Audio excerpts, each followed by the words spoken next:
Guys ಇವಾಗ ಈ ದೊಡ್ಡ ಕ್ಯಾಂಡಲ್ ಆಗಿಬಿಟ್ಟು ಆಲ್ರೆಡಿ 2 ಅವರ್ ಆಯಿತು. ಇನ್ನೂ ಕೂಡ ಅದ್ರ ಒಳಗಡೆನೇ ಇದ್ದಾವೆ, ಇನ್ನೂ ಕೂಡ ಅದನ್ನ ಬ್ರೇಕ್ ಮಾಡಿಲ್ಲ. ಒಂದು ವೇಳೆ 23,265ನ ಬ್ರೇಕ್ ಮಾಡಿ 15 ನಿಮಿಷ ಕ್ಯಾಂಡಲು ಕ್ಲೋಸ್ ಆದರೆ ಆವಾಗ ಬೇಕಾದ್ರೆ ಪಿ ಕಡೆಗೆ ನೋಡೋಣ. ಅಲ್ಲಿವರೆಗೂ ಸಿನೂ ಇಲ್ಲ ಪಿನೂ ಇಲ್ಲ, ಬರೀ ವೆಯ್ಟಿಂಗ್ ಅಷ್ಟೇ. ನೋಡಿ ಒಂದಾದ್ಮೇಲೆ ಒಂದು ಲೋ ಆಗ್ತಾ ಇದ್ದಾವೆ ಹೊರತು ಈ ದೊಡ್ಡ ಕ್ಯಾಂಡಲ್ ಬ್ರೇಕ್ ಮಾಡಿಲ್ಲ. 2 ಅವರ್ ಸತತವಾಗಿ ವೆಯ್ಟ್ ಮಾಡಿಸ್ತಾ ಇದ್ದಾವೆ. ಪ್ರೀಮಿಯಮ್ ಯಾವ ಇಂಥ ಟೈಮಲ್ಲಿ ರೈಸ್ ಆಗಲ್ಲ, ಫುಲ್ ಪ್ರೀಮಿಯಮ್ಗಳು ಅಲ್ಲೇ ಕೊಳಿತಾ ಬಿದ್ದಿರ್ತವೆ. ಸೊ ಹಂಗಾಗಿ ಪೇಷನ್ಸು ಎಕ್ಸ್ಪೈರಿ ಡೇಟ್ಸ ಹುಷಾರಾಗಿರಬೇಕು. ನೋಡೋಣ ಗಾಯ್ಸ್, ಈ ಕ್ಯಾಂಡ್ಲು ಏನಾರ ಬ್ರೇಕ್ ಮಾಡುತ್ತಾ, ಇನ್ನು 16 ಸೆಕೆಂಡ್ ಐತಿ, ಬ್ರೇಕ್ ಆಗುತ್ತಾ ಇಲ್ಲ ಅಂತ ನೋಡೋಣ.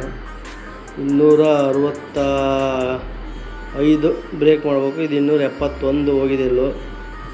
ಇನ್ನು ಈ ಕ್ಯಾಂಡ್ಲು ಮುಗೀತು, ಇನ್ನೊಂದು ಸೆಕೆಂಡ್ ಐತಿ. ಈ ಕ್ಯಾಂಡ್ಲು ಮುಗೀತು, ಇನ್ನೂ ಬ್ರೇಕ್ ಮಾಡಿಲ್ಲ.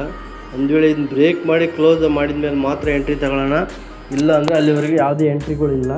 ನೋಡೋಣ, ಎಕ್ಸ್ಪೈರಿ ಇರೋದ್ರಿಂದ ವೆಯ್ಟ್ ಮಾಡಲೇಬೇಕಾಗತ್ತೆ.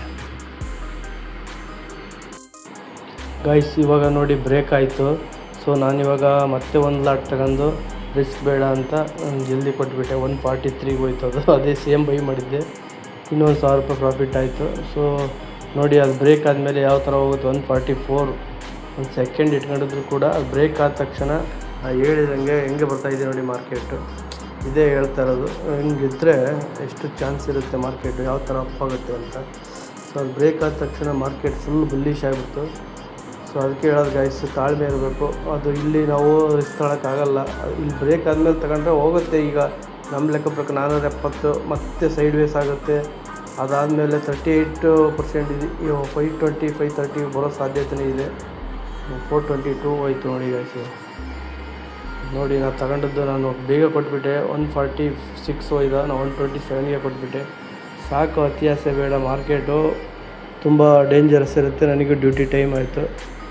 ಸೊ ಹಂಗಾಗಿ ನಾನು ಈಗ ಎಕ್ಸಿಟ್ ಆಗ್ತಾಯಿದ್ದೀನಿ ಗೈಸ್. ಇವತ್ತಿನ ವಿಡಿಯೋ ನಾನು ಇಲ್ಲಿಗೆ ಮುಗಿಸ್ತಾ ಇದ್ದೀನಿ. ನಮ್ಮ ವಿಡಿಯೋ ನಿಮಗೆ ಇಷ್ಟ ಆದರೆ ದಯವಿಟ್ಟು ಲೈಕ್ ಮಾಡಿ, ಶೇರ್ ಮಾಡಿ, ಕಾಮೆಂಟ್ ಮಾಡಿ, ಫಾಲೋ ಮಾಡೋದು ಮಾತ್ರ ಮರೀಲೇಬೇಡಿ ಗೈಸ್. ಮಾರ್ಕೆಟಿಂದು ಪಿನ್ ಟು ಪಿನ್ನು ತಿಳ್ಕೊಬೇಕು ಅಂದರೆ ದಯವಿಟ್ಟು ಫಾಲೋ ಮಾಡಿ.